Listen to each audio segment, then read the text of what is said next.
Hello students, Sushant classes में आपका स्वागत है। इस वीडियो में हम आज जो सीबीएसई बोर्ड ने सैम्पल पेपर रिलीज़ किया है उसको हम डिस्कस करेंगे। आइए क्लास को स्टार्ट करते हैं। इस वीडियो में मैं सेक्शन ए सॉल्व करूंगा और सेक्शन ए में टोटल 20 एमसीक्यू गिवन है। तो आइए फर्स्ट क्वेश्चन देखते हैं क्या कह रहा है। कह रहा है first question, the value of -70 mode 13। उसने ये बोल दिया 70 मोड 13, यानी कि कहने का मतलब ये है कि -17 को 13 से हमें क्या करना है, डिवाइड। या आप यहाँ पे लिखेंगे -70 डिवाइडेड बाई 13। 13 का टेबल अब 5 टाइम्स रीड करेंगे तो क्या आएगा, 13 5 जा 65। जब यहाँ पे 65 आया तो रिमाइंडर कितना बचा, रिमाइंडर बचा -5। और रिमाइंडर कभी नेगेटिव में होता है क्या, कभी भी नेगेटिव में नहीं होता है। तो क्या करेंगे, 13 में से 5 को माइनस कर देंगे, इसका आंसर क्या आ जाएगा, 8। यानी फर्स्ट क्वेश्चन का जो ऑप्शन है वो कौन सा है, सी ऑप्शन है। और आप इस क्वेश्चन को ऐसे भी सॉल्व कर सकते हैं। यहाँ पे कितना है, -17 है, इसको डिवाइड किससे करना है, 70 को डिवाइड करना है 13 से। आप सीधा सीधा 6 पे ले जाइए इसको, 13 6 जा कितना होता है, 78। यानी कि माइनस का 70 प्लस अगर 78 आप करेंगे तो कितना आ जाएगा, 8। और 8 को जब आप 13 से डिवाइड करेंगे तो अल्टीमेटली रिमाइंडर कितना मिलेगा आपको, 8। तो आप दोनों ही मेथड से आप इसको सॉल्व कर सकते हैं। अब आइए क्वेश्चन नंबर सेकंड की बात करते हैं। सेकंड क्वेश्चन हमें क्या गिवन है, x+1 divided by x+2 greater than equal to 1।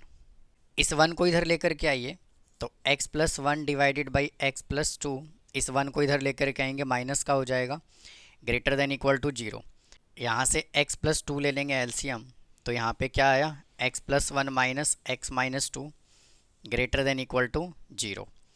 x से x कैंसिल हो गया, +1 -2 करेंगे, -1 divided by x+2 less than equal to 0।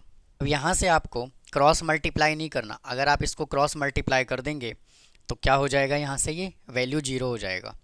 x+2 है यहाँ पे कि डिनोमिनेटर तो किसी भी सिचुएशन में नेगेटिव नहीं हो सकता, यानी कि यहाँ पे जो है वो इक्वल टू का साइन नहीं आएगा। है क्या मैं इसको ऐसे लिख सकता हूँ, x+2 लेस देन 0। जब मैं यहाँ से नेगेटिव को रिमूव करूँगा तो इनइक्वालिटी का साइन चेंज हो जाएगा। और इज इक्वल टू का साइन यहाँ से मैंने इसलिए हटाया क्योंकि जब मैं यहाँ पे इज इक्वल टू का साइन लगा दूंगा तो क्या हो जाएगा, ये 0 हो जाएगा डिनोमिनेटर, क्योंकि x+2 जो है वो डिनोमिनेटर में है। तो इसीलिए मैंने यहाँ पे इज इक्वल टू का साइन हटाया। अब यहाँ से क्या आ जाएगा, x लेस देन -2, यानी x की वैल्यू जो है वो -2 से क्या होना चाहिए, छोटा, यानी कि -इन्फिनेटिव से -2 तक होगा। और ये ओपन इंटरवल, क्योंकि यहाँ पे कौन सा इनइक्वालिटी लगा हुआ है, स्ट्रिक्ट इनइक्वालिटी लगा हुआ है। तो ये जो है वो कौन सा ऑप्शन है, ये है ऑप्शन सी। अब देखिए क्वेश्चन नंबर 3 में क्या बोला हुआ है, which of the following is a statistic. यानी कि म्यू दिया हुआ है, मीन दिया हुआ है, वेरिएंस दिया हुआ है और नन दिया हुआ है। यानी कि थर्ड का स्टैटिस्टिक होता है वो क्या होता है, मीन होता है। तो इसका आंसर जो है वो क्या आ जाएगा, ऑप्शन बी। अब आइए क्वेश्चन नंबर 4 की बात करते हैं।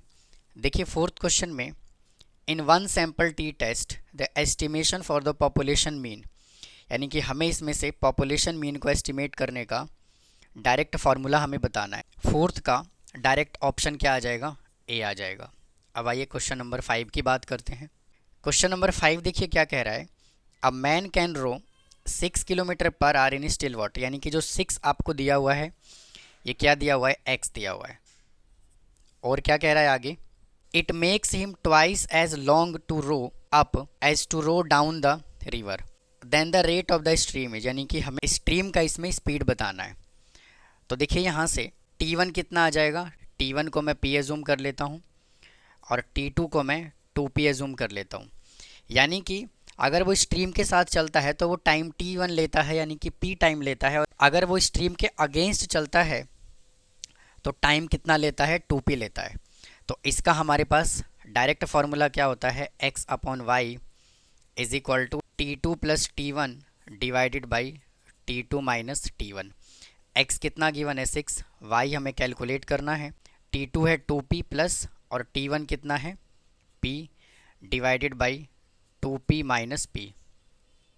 6/y is equal to 3p divided by p से p कैंसिल हो गया, 6 से कैंसिल हो गया 2 पे, तो y इज इक्वल टू कितना आ गया 2 किलोमीटर पर आवर।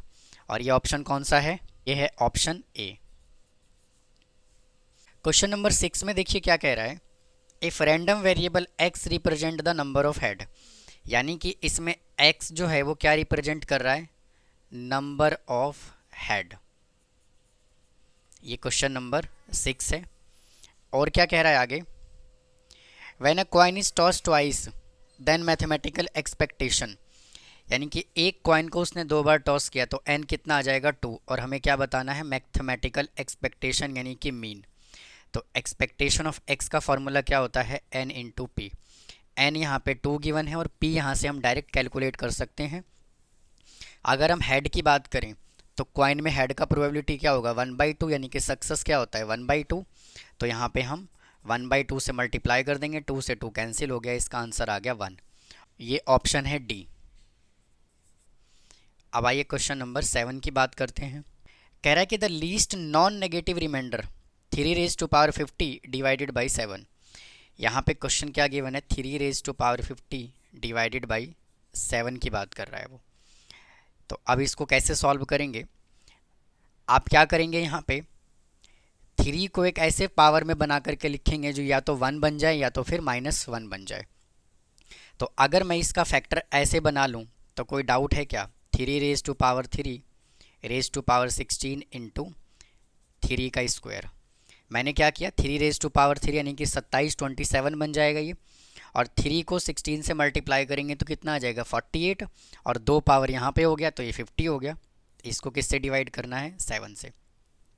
अब 3 raised to power 3 है यहाँ पे, तो इसको मैं क्या लिख सकता हूँ? 27 raised to power 16 इंटू इसको मैं लिख सकता हूँ 9 डिवाइडेड बाई 7।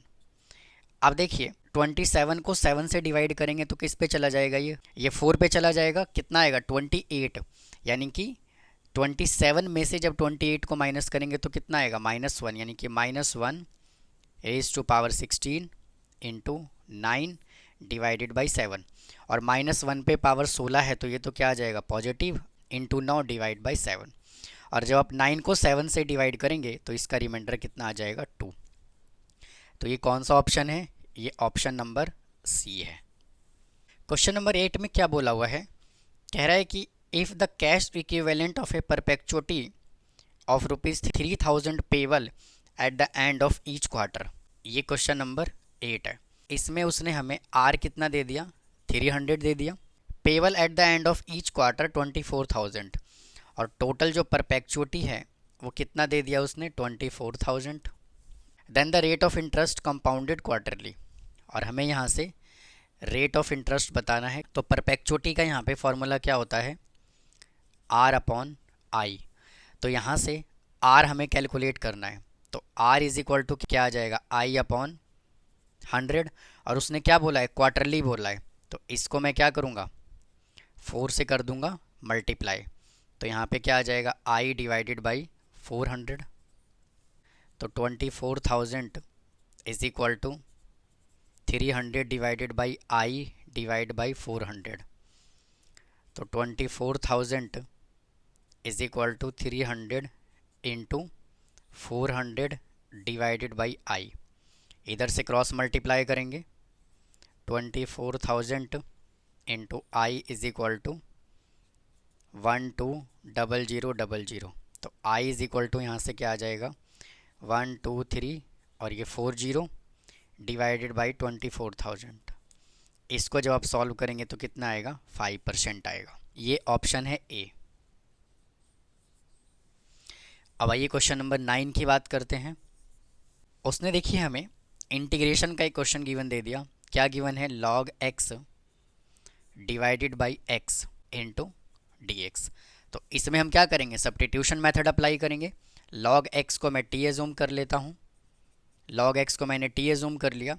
log x का डिफ्रेंसिएशन 1/x और t का डिफ्रेंसिएशन dt/dx, यानी कि यहाँ से कितना आ गया? dx/x is equal to dt।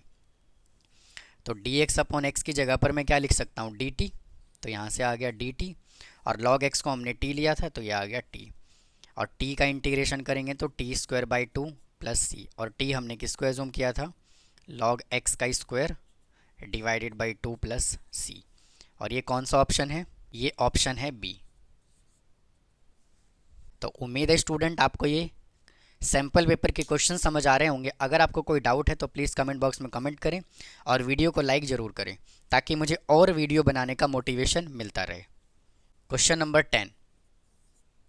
Question number 10 क्या कह रहा है, the supply of finished good was delayed for a month due to landslide in a hilly territorian, under which trend oscillation does this situation fall. Landslide के वजह से supply में क्या हुआ है, डिले हुआ है। तो क्या कह रहे हैं, सीजनल है या साइक्लिकल है या फिर सेकुलर है और या फिर इरेगुलर है। तो ये क्या है, इरेगुलर है, क्योंकि हमेशा तो लैंडस्लाइड नहीं होगा। तो इसका ऑप्शन क्या आ जाएगा, डी। क्वेश्चन नंबर 11 क्या कह रहा है, अ मशीन कॉस्टिंग 30,000 रुपीज़, यानी कि कॉस्ट ऑफ मशीन यहाँ पे कितना गिवन है, 30,000। कॉस्ट ऑफ मशीन कितना है, 30,000। Expected to have useful life 4 years, और टाइम यहाँ से कितना दे दिया उसने, 4 years. And final scrap value is 4,000 the annual depreciation, और स्क्रैप वैल्यू कितना है, स्क्रैप वैल्यू उसने हमें दे दिया 4,000। तो यहाँ से हमें क्या कैलकुलेट करना है, डेप्रिसिएशन। डेप्रिसिएशन का फॉर्मूला क्या होता है, C minus S divided by time. तो सी कितना है, 30,000 माइनस, और स्क्रैप वैल्यू कितना है, 4,000 डिवाइडेड बाई टाइम कितना है, 4, is equal to 26,000 divided by 4। जब आप इसको कैंसिल करेंगे तो आ जाएगा 6,500 रुपीज़, यानी कि डेप्रिसिएशन जो लगेगा वो कितना लगेगा, 6500 रुपये। ऑप्शन कौन सा है, ये ऑप्शन बी है। अब आइए क्वेश्चन नंबर 12 की बात करते हैं। क्वेश्चन नंबर 12 क्या कह रहा है, कह रहा है कि the effective rate of interest equivalent to nominal rate 6%, compounded semi annually. Rate हमें कितना दे दिया उसने, 6% दे दिया, कि आर उसने हमें कितना दे दिया, 6% दे दिया। कंपाउंडेड सेमी एनुअली, जब कंपाउंडेड सेमी एनुअली है तो इसका पी कितना हो जाएगा, 2 हो जाएगा। और इफेक्टिव रेट का फॉर्मूला क्या होता है, 1 plus r upon 100 p raise to power p minus 1। तो 1 प्लस आर यहाँ पे कितना गिवन है, 6%, यानी कि 6 डिवाइडेड बाई 100, और p कितना है, 2, तो इसको 2 से कर दिया मल्टीप्लाई, और वापस से 2 माइनस 1, इसको इससे कैंसिल कर लेंगे, आ जाएगा 3, यानी 1 प्लस 0.03 डिवाइडेड बाई 2 माइनस 1। और जब आप इसको सॉल्व करेंगे तो कितना आएगा, 1.03 रेज टू पावर 2 माइनस 1।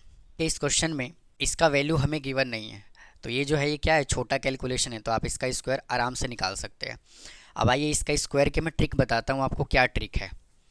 यहाँ पे देखिए क्या है, 103 को मल्टीप्लाई किससे करना है, 103 से। आप सबसे पहले क्या करेंगे, 3 को 3 से मल्टीप्लाई करेंगे तो 9 आएगा, और आपको 2 डिजिट में लिखना है। कितने डिजिट में लिखना है, 2 डिजिट में। और यहाँ पे क्या है, 103, 100 से कितना ज़्यादा है, 3 ज़्यादा है, तो आप 103 में ही 3 को ऐड कर देंगे, कितना आ जाएगा, 106। और डेसिमल कहाँ पर आएगा, 4 डिजिट्स के बाद, 1 2 3 4, यहाँ पे डेसिमल आएगा। तो यहाँ पे कितना आ गया, 1.0609 माइनस 1।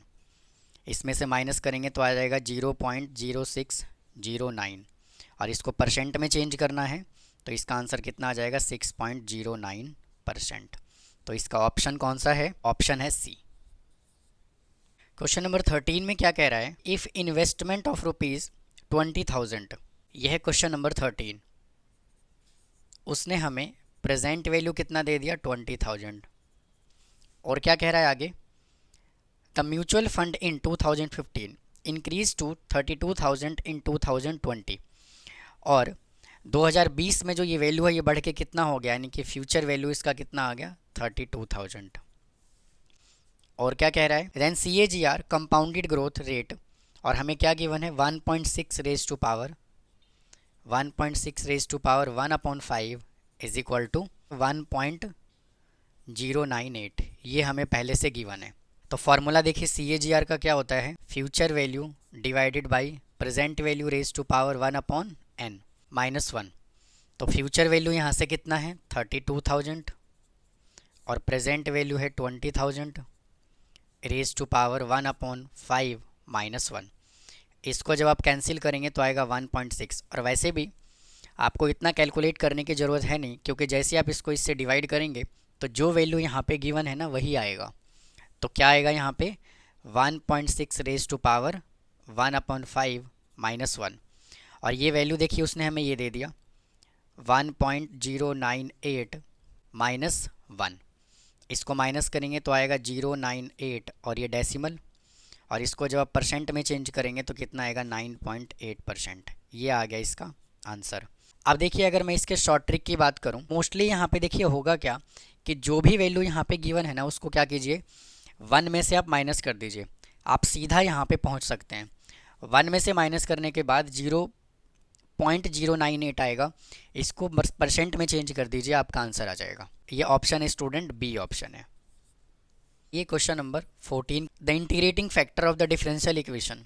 क्वेश्चन में गिवन है x dy/dx प्लस। तो वैसे तो स्टूडेंट इंटीग्रेटिंग फैक्टर जो है वो अपने सिलेबस में नहीं है, लेकिन उसने जब हमें यहाँ पे दे दिया है तो इसको सॉल्व करते हैं। तो देखिए कैसे सॉल्व करेंगे इसको। इंटीग्रेटिंग फैक्टर का जो फॉर्मेट होता है वो क्या होता है dy/dx plus py is equal to q का फॉर्मेट होता है इंटीग्रेटिंग फैक्टर का। यहाँ पे जो p और q है ना ये क्या है, कांस्टेंट है। dy/dx के साथ कोई वेरिएबल है क्या, तो कोई भी वेरिएबल नहीं है। तो और यहाँ पे वेरिएबल गिवन है तो हम क्या करेंगे पूरे इक्वेशन को x से कर देंगे डिवाइड। तो x से डिवाइड करेंगे तो आ जाएगा dy/dx plus 2/x into y is equal to x³ divided by x। इससे कैंसिल हो जाएगा, यहाँ पे आएगा x² dy/dx plus 2/x into y is equal to x²। अब इंटीग्रेटिंग फैक्टर का फॉर्मूला क्या होता है, integrating factor is equal to e raise to power 2/x into dx। अगर यहाँ पे y है तो dx लिखना है और अगर यहाँ पे x है तो dy लिखना है, क्योंकि जो इंटीग्रेटिंग फैक्टर होता है उसका दो फॉर्मेट होता है। पहला फॉर्मेट तो ये होता है, सेकंड फॉर्मेट ये होता है dx/dy plus px is equal to q। अगर यहाँ पे dx/dy है तो इधर x होगा और अगर dy/dx है तो यहाँ पे y होगा। तो इसका जब हम इंटीग्रेशन करेंगे तो क्या आएगा e 2 एज इट इज़, और 1/x का इंटीग्रेशन क्या होता है log mod x। अब क्या करेंगे, इस 2 को हम उधर लेकर के जाएंगे तो ये आ जाएगा e raise to power log x², और इसका फॉर्मूला होता है क्या x²। Option number C. क्वेश्चन नंबर 15 हमें क्या कह रहा है, ये हमें देखिए ग्राफ दिया हुआ है, मैंने रफली एक ग्राफ बना लिया है। ये देखिए 4 ऑप्शन गिवन है, बट आप क्या चेक कर पा रहे हैं, जो शेडिड पोर्शन है वो ये वाला पार्ट है। शेडिड पोर्शन जो है वो ये वाला पार्ट है, और ये वाला पार्ट शेडिड पोर्शन का कब आता है, आप यहाँ पे क्या करेंगे 0 0 पुट करके चेक करेंगे। जब आप इसमें 0 0 पुट करेंगे तो क्या आएगा 0 लेस देन इक्वल टू 5। यहाँ पे कंडीशन क्या है ट्रू है। यहाँ पे भी 0 0 पुट करेंगे तो क्या आएगा 0 लेस देन इक्वल टू 4, यानी कि यहाँ पे भी कंडीशन क्या आ रहा है ट्रू आ रहा है। तो जब भी कंडीशन ट्रू होता है तो हम शेड किधर करते हैं, शेड हम करते हैं ओरिजिन की तरफ। तो इसका मतलब क्या है कि इसका ऑप्शन जो है वो कौन सा करेक्ट है, ए ऑप्शन करेक्ट है। आप इसको भी वेरीफाई करके चेक कर सकते हैं। जब आप यहाँ 0 0 पुट करेंगे तो क्या 0 कभी भी 5 से बड़ा हो सकता है क्या, नहीं बड़ा होगा, तो ये तो वैसे ही गलत हो गया। सेम यहाँ पे देखिए तो ये वैसे ही रॉन्ग हो गया, और इसमें देखिए इसके ऑप्शन में स्टूडेंट y आएगा सिर्फ। अब देखिए इसमें ये वाला फॉल्स हो गया तो ये भी ऑप्शन गलत हो गया। करेक्ट ऑप्शन कौन सा है, ऑप्शन ए है। अब देखिए क्वेश्चन नंबर 16 में हमें क्या कह रहा है, कह रहा है कि if x is a Poisson variate such that, और ये हमें देखिए ये कंडीशन गिवन है और हमें क्या बताना है, then the mean of the distribution is equal to, और हमें मीन बताना, मीन का आंसर बताना है। तो देखिए पॉइजन डिस्ट्रीब्यूशन में अगर मैं फार्मूले की बात करूं तो फार्मूला क्या होता है e raise to power minus lambda into lambda raise to power r divided by r factorial, यानी कि ये फार्मूला होता है।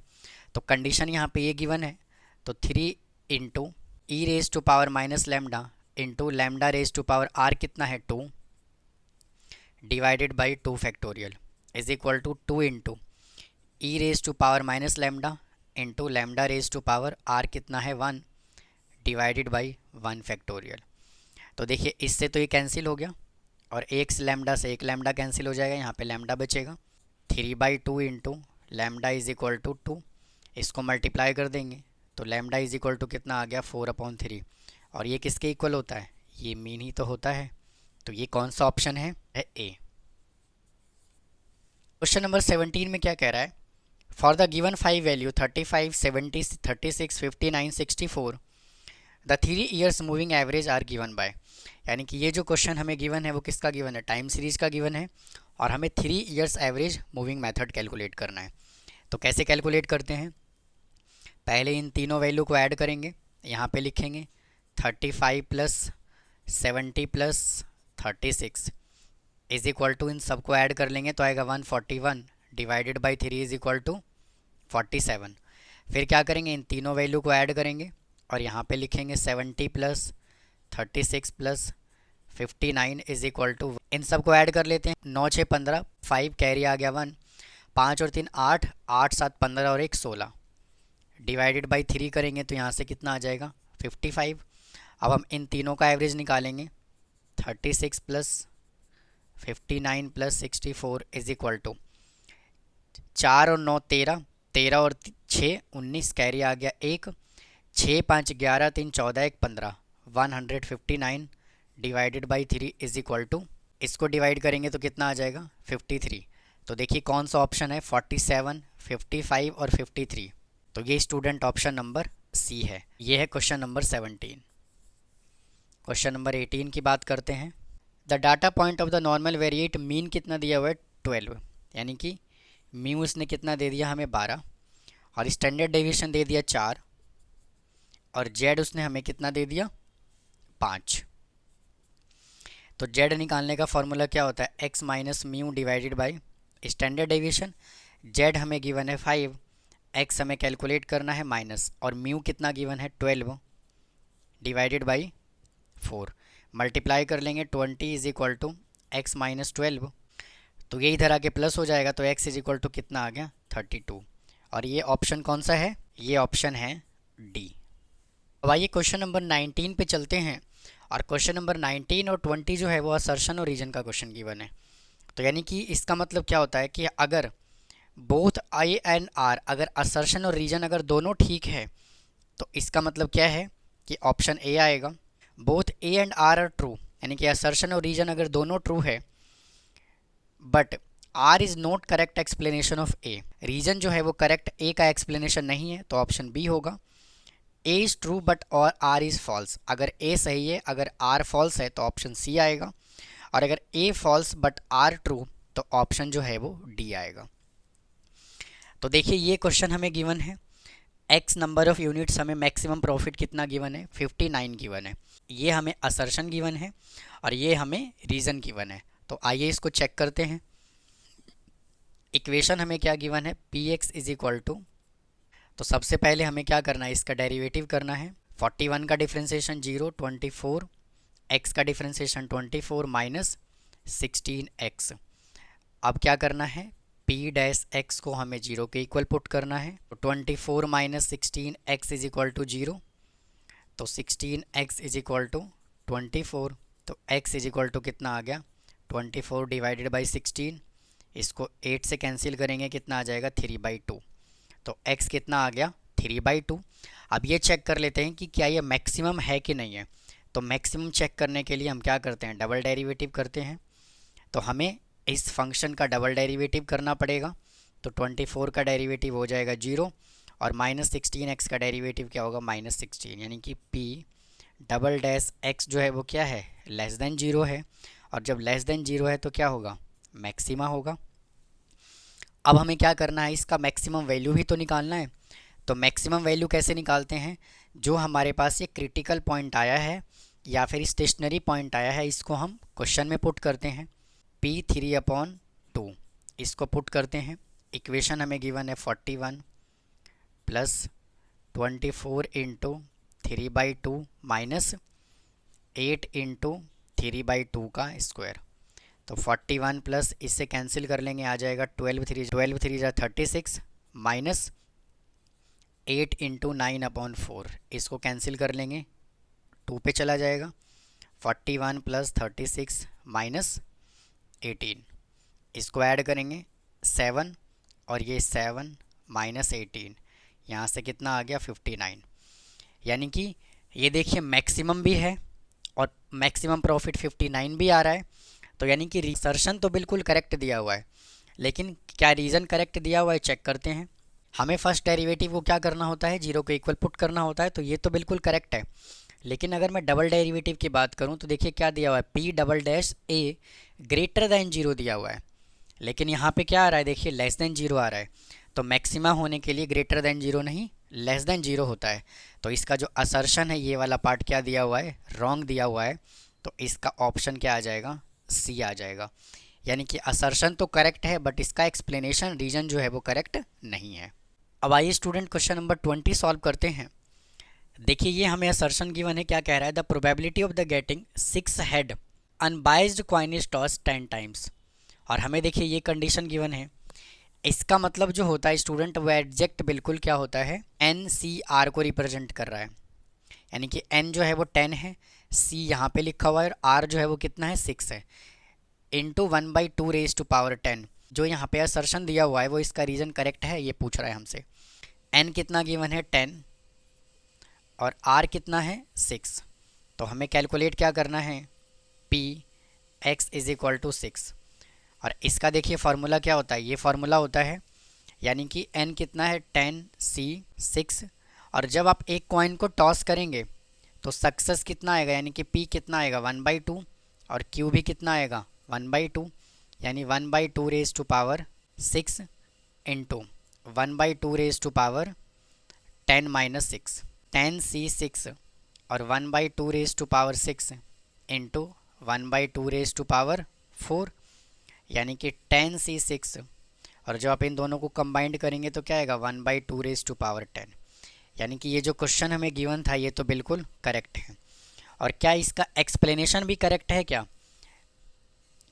इन अ बाइनोमियल डिस्ट्रीब्यूशन, देखिए ये फार्मूला यूज़ करते हैं, बिल्कुल ये करेक्ट है। यानी कि आप चाहे तो फार्मूले को इस फॉर्मेट में लिख लीजिए और चाहे तो फार्मूले को ऐसे लिख लीजिए, n C r p raise to power r और q raise to power n minus r, दोनों का मतलब जो है वो क्या होता है, सेम होता है। तो इसका असर्शन भी करेक्ट है और इसका रीज़न भी करेक्ट है। तो इसका ऑप्शन क्या आएगा, ऑप्शन ए आएगा। तो ये था स्टूडेंट जो सीबीएसई बोर्ड ने सैम्पल पेपर रिलीज़ किया है, उसको मैंने सॉल्व कराने की कोशिश की है। इस वीडियो में हमने सेक्शन ए सॉल्व किया है, तो बाकी सेक्शन हम नेक्स्ट वीडियो में सॉल्व करेंगे। उम्मीद है आपको आज का कंटेंट पसंद आया होगा। इसी तरह से मैं सैम्पल पेपर के सॉल्यूशन में आपके सामने लेकर के आता रहूँगा। अगर आपको कोई डाउट है तो प्लीज़ कमेंट बॉक्स में कमेंट करें, चैनल को सब्सक्राइब करके रखें। मिलता हूँ फिर किसी और वीडियो में। थैंक यू, नमस्कार।